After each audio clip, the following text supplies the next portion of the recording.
Puffshrooms.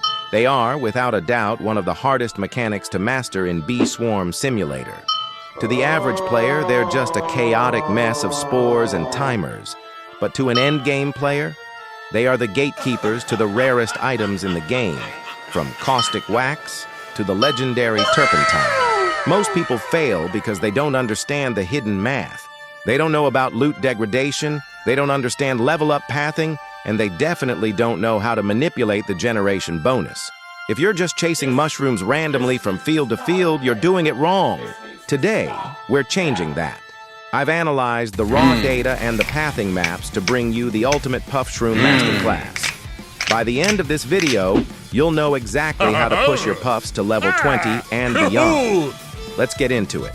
So how do you actually start a professional Puffshroom run? There are two main ways to get them on the map. First is the natural spawn.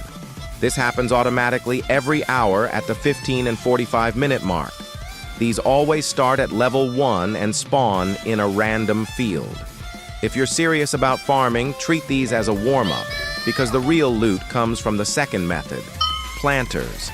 Using planters allows you to control where and when the run begins.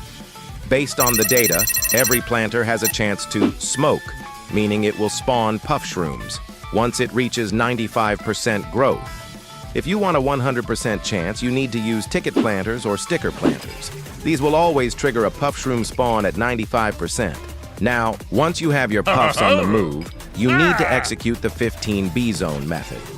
You might be wondering, what the heck is the 15B zone method?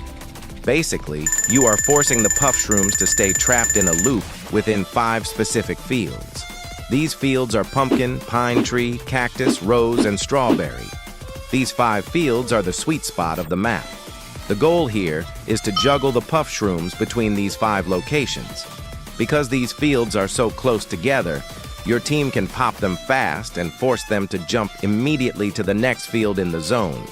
By doing this juggle, you are constantly refreshing the timers and keeping a massive amount of Puffshrooms on the map at the same time. If you have a team of 5 people, each person should anchor one of these fields. As the puffs jump from strawberry to rose or cactus to pine tree, you are constantly popping them. This cycle is how you generate tons of loot and keep the levels climbing. If you do this right, the field will be covered in spores, and you'll start seeing those rare drops like swirled wax and even caustic wax popping out of the level 20+ puffs. Now, what happens if you lose the juggle? Sometimes a Puffshroom will jump outside of your 5-field zone and land somewhere like the bamboo field or sunflower. When this happens, don't panic. You have to make a choice. If it's a low-level puff, ignore it and stay in your zone to keep the main group alive. But if it's a high-level epic or legendary puff, your roaming player needs to chase it down immediately and force it back toward the center. But wait, if you want to reach the absolute maximum potential of a Puffshroom run, you can't just rely on your bees. You need to be fully boosted. Before you pop that planter, make sure you are using glitters and loaded dice.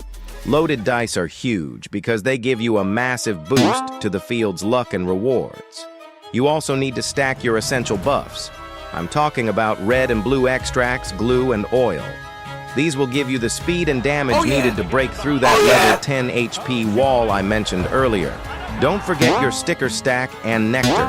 Having high nectar stacks like satisfying or invigorating will keep your bees at peak performance throughout the entire run.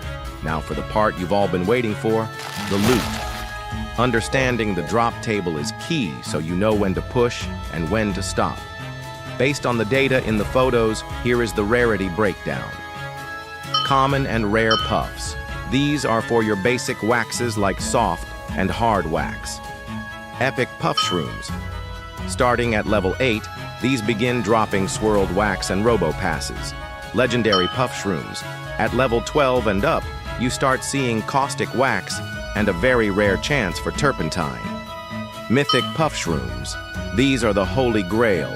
If you manage to pop a mythic, especially at level 15 or higher, you are almost guaranteed high-end rewards and rare hive skins like the wavy purple or cyan skins.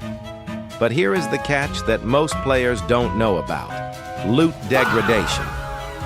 Bee Swarm Simulator has a hidden luck timer for Puffshrooms. Your chance of getting a turpentine or caustic wax is highest during your first few successful pops of the day. After you've received about 3 to 5 high-tier drops, the game triggers loot degradation. This means your luck significantly decreases for the next 24 hours. If you just got a turpentine, don't waste your expensive loaded dice or your best sticker stacks on another run immediately. The math is against you.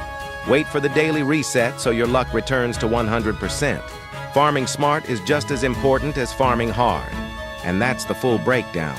Puffshrooms might seem like a nightmare at first, but once you start using the 15 bee zone juggle and those specific starting fields like pepper and coconut, everything changes. Remember, don't get discouraged if you don't hit a mythic on your first try. It's all about consistency and making sure you reset your loot degradation daily.